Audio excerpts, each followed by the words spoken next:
And he's back. That's right, got another carpool confession. It has been a minute. And as you can see, I'm back in my vehicle after months. So I'm sitting there in the sun and the muck for months. Of course, it's filthy, so I'm going through the car wash right now before I head on out.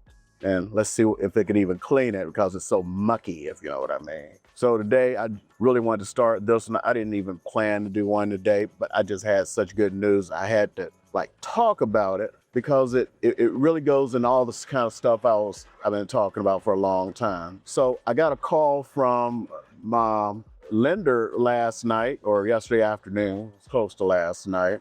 I look over, I see it, I'm like, oh man, what's wrong now? Then he starts talking about, okay, you know, your boy, I got to talk. I was like, oh man, what's going on? You get so used in real estate to having bad news and everything. And he was like, man, you really knocked it out of the park this time. I'm like, what? The appraisal came back and the appraisal came back $25,000 over what we're paying for the house. And on top of that, it was like, hey, then you got him that $17,000. It's just unbelievable. So we got him into a program where it's paying down his down payment, all of his closing costs. And now with the $17,000 I got for him, I negotiated, he's getting an interest rate buy down to almost 5%. Nothing coming out of this man's pocket. I mean, no down payment, no closing costs, and almost 5% interest. So let's talk about that for a minute. As these powerful jets, and I can still see it's just not completely cleaning it. Got to go through another time, maybe when I come back on the other end, maybe some hand scrubbing or something. So anyway, this is actually a friend of my son. I don't want to call him a kid. The man is doing excellent right now. He went to trade school, became an electrician, and just living life good right now. I'm just so proud of him and everything that he is getting into his first home without paying anything, and then got him into a program that is actually paying his down payment and his closing costs. Unbelievable. But anyway, how do we get here? Let's talk about that for a second. We got here because of that thing I keep talking about with the sellers who do that thing. I want this. I need this. And what do I keep telling you guys? As soon as you start saying that stuff, you're going to have that FAFO moment. So in this case, the sellers had that FAFO moment and they're losing a whole bunch of money. My buyer, he ain't losing, he's gaining. I need to be very clear about this. When somebody is coming and looking at your house and they got it for sale, they don't care what you want. They don't care what you need. They don't care what you think you deserve. What they care about is maximizing their dollars. The same as you in a way, because you're going like, I know what I have, I want this. You know, that worked in normal times. My goodness, during COVID, that worked. Now, people ain't got the money for that. Interest rates sometimes will peak up to almost 7%. You saw what they got to. I mean, I don't know when you're going to get to see this. I got a lot of videos in the hopper still waiting to be edited and everything. A little bit, well, they barely care about the market. What they do is they just look at the price. Let's just be honest, this is what sellers are doing. They look at the price and then they go, well, can we offer this? In this case, even with that, the house was already undervalued. I knew that. I didn't think it was going to be undervalued by $25,000. I figured it was undervalued by 5, 10 max, really about 5. And we actually offered less and we got it. Then we got some closing costs. He's on this program, so I'm like trying to figure what we're going to do with the closing costs. We don't want them to just go to nothing. And then is when it came, the home inspection. Was able to negotiate, some hard negotiations now, another $12,000 back from the home inspection. 12 plus 5, Mickey's little hand says that is 17. That bought him down a huge amount. So if you're a buyer, start looking always for that seller who did the I want, I need, I deserve, I put this in. They didn't put nothing into the house, let's just be honest. It is going to make you money because once they get over about 60 days, they lose it. They lose it bad. You gotta look at that. It's the same when I see a buyer, they call me up, not see a buyer, when a buyer calls me up and they're going like, hey, I just saw this house and it's such a good thing. Oh, I wanna put in an offer on this house. You look at it and it's like, you know, this house is way undervalued, right? They probably did this to get a whole bunch of people looking at it. And they'll just sit there and they're like spinning. Oh, and it's so beautiful. I'm gonna have my daughter's wedding in the backyard. And it's like, you know that house is underpriced. You're not gonna get it, right? Not for that price. They'll just keep talking. Oh my goodness, I can imagine having Christmas parties in the house. And I'm like, call the agent up. Oh yeah, I already got 50 offers. They're already 150,000 over the list price. I did remember this one, somebody called me up on it, and I happen to know the agent. Her name's Alicia. If she ever looks at this, she's still in real estate. And it's kind of like I'm telling you right now. She goes, Eric, you know I underpriced this house on purpose to get multiple bids to sell it for more than it was worth. I'm like, yeah, I know. I told my client that. They won't believe me. And of course, how does that little car throw up a rock? She's like, I already got, that's what I'm talking about with 50 offers. I already got 50 offers on this house. It's already way over what it's really valued at. This is what I'm talking about to sellers. When you overprice your house, you end up in an FAFO. When you price it right, it sells. That's why a person called me, I did the video on it, and it's like, they don't understand. They'll see one video that's talking about how the housing market is crashing and how bad it is. Yeah, we're up to 66 days, that a house is on the market average right now. And, remember during COVID when they couldn't even survive a weekend? There are houses that don't survive a weekend right now. I talked about it, like near the beginning of COVID, how I saw the perfect unicorn house. It was the most perfect house I had ever seen. And the person is like, I'm sorry. I thought I had solved that. I thought I had it was like it's losing power and everything. And I thought I'd solved it because I put in some, what do you call that stuff, for the catalytic converter. Because I started figuring out maybe it was the catalytic converter was blocked. So I probably need to put another one. So I just went for like 2 straight weeks without any power loss. And then I just had it. I couldn't believe it. Can't believe that. Can't believe it. Oh, this car is driving me crazy.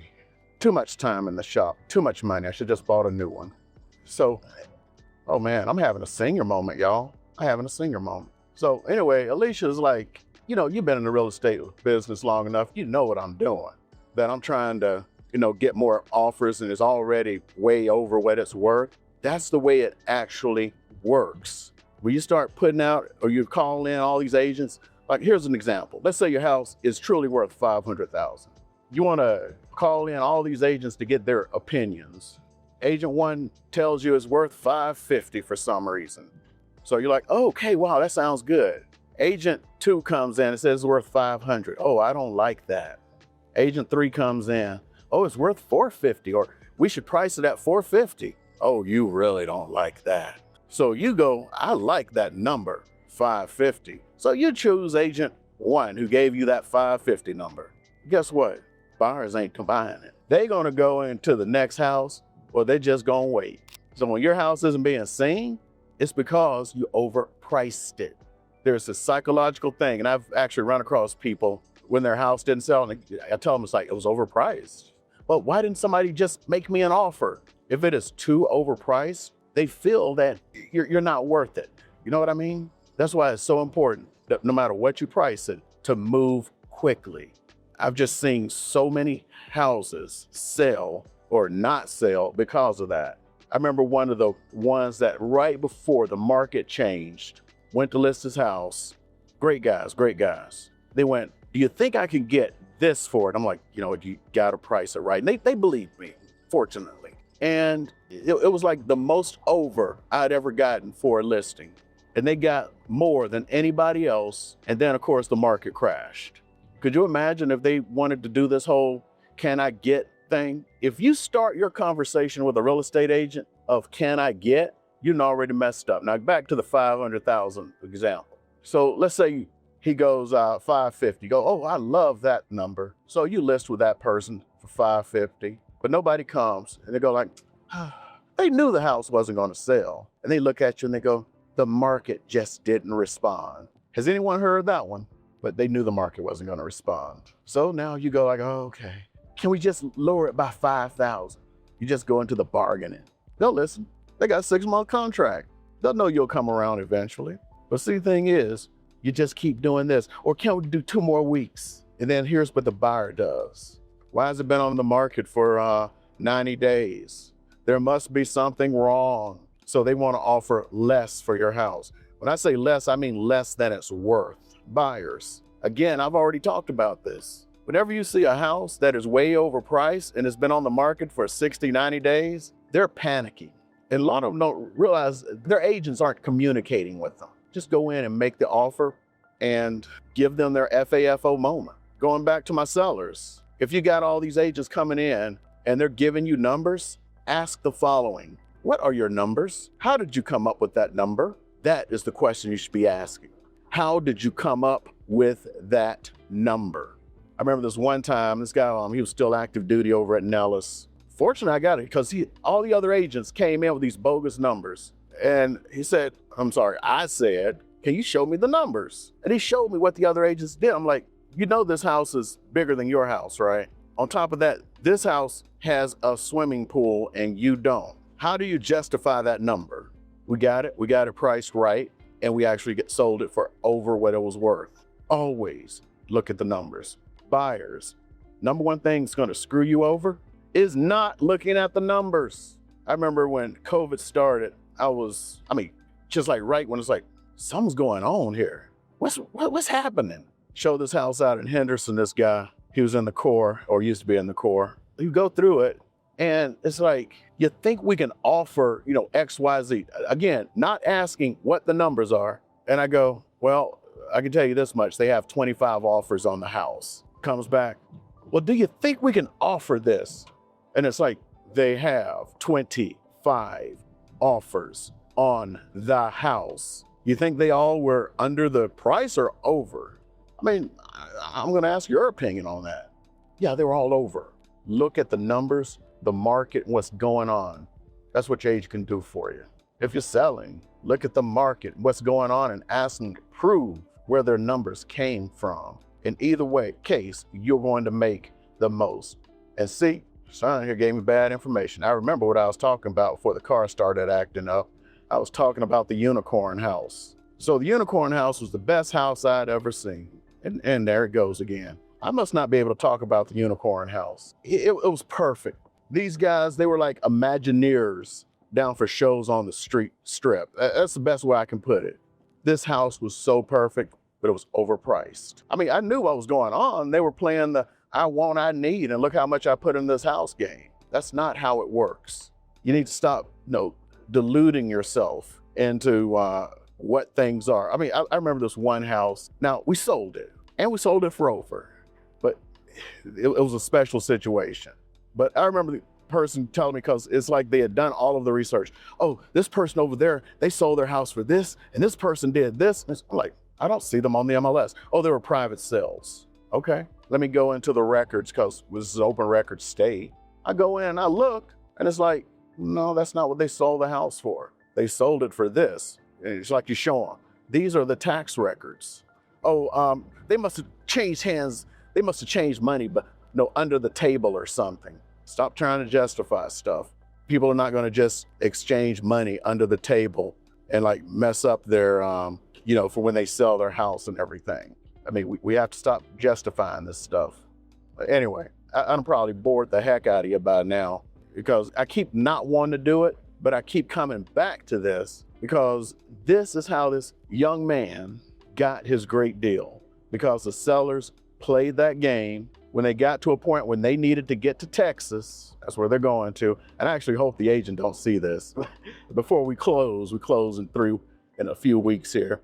I'm just really going oh man, I hope they don't see this and try to mess things up, because I already know that it's probably gonna be a few weeks before you see this. They had to get to Texas. So at that point, it became desperation.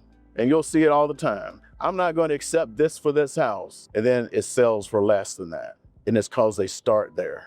Just don't do it. For my sellers, my buyers, look for the people who are doing it. You are going to save so much money, because in the end, they will fold. They're either going to fold or they're going to take their house off the market. One of the two.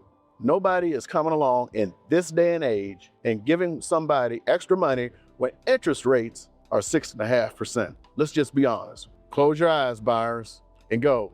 Would you give, if somebody needed $550 for their house and it was worth $500 and interest rates are 6.5%, am I going to give it to them? You done just answered the question. Anyway, I know I've preached a little bit too much today, so the preaching is over. And I just got this much to say to you. Follow the numbers. And if you want some more honest advice like this, keep on watching this channel, and I'm gonna keep dropping it. Hopefully my videos get edited and put out there, and my car stops doing this. And of course, you know, all that YouTube stuff, like, subscribe, blah, blah, blah, hit the bell notification. But you know what I'm really here about. If you look over here, you're gonna see a little QR code. Go ahead and click that. That way you connect with me if you need anything. Also, I have a whole bunch of assets for you guys to get, so you can learn everything about Vegas, you know, buyer's guides, seller's guides, all that other stuff, all updated. And to my military brothers and sisters, you know the drill, Alpha, Mike, Foxtrot, and the rest of my audience, which is the majority. Those of you who never served, you know what I'm gonna say. I still love you, and we're gonna keep them lights on for you. Now, another video should be popping up from the YouTubes that says, this is the video you wanna see. So I would love to meet you over there, and let's go meet over in the next video, and we'll talk about some more real estate stuff and moving to Las Vegas, everything else. I'm gonna see you in the next video.